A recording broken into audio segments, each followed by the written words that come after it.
Vous dites que le sport est le phénomène sociologique le plus important du XXe siècle.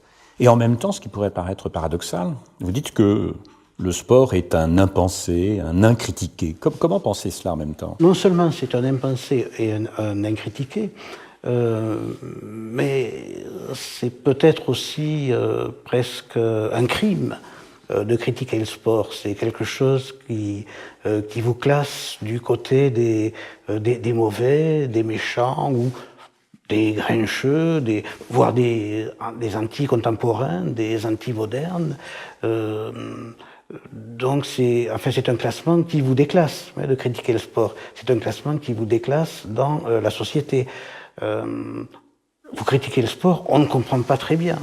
Qu'avez-vous à critiquer le sport? Donc c'est pas seulement un impensé, je crois que c'est aussi un tabou. C'est un impensé parce que c'est un tabou. Mais phénomène central, pas marginal, peut-être arrivera-t-il dans 3 siècles, 4 siècles, que les historiens de ce lointain futur appelleront notre époque le siècle ou les siècles du sport, comme on parle, ils appelleront les siècles du sport avec consternation, j'en suis persuadé.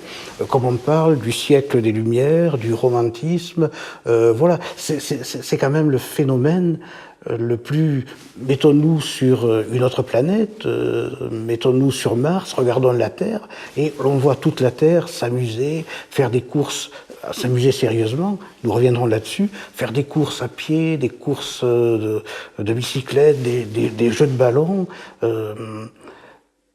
C'était pas le cas il y a 3 siècles, ce sera pas le cas probablement 3 siècles après. Imaginons une conversation au Café du Commerce en 1890. Aujourd'hui, aller au Café des Sports, au Café du Commerce, on va commenter les matchs de football, les arrivées du Tour de France, mais en 1890, non, on ne parlait pas de ça.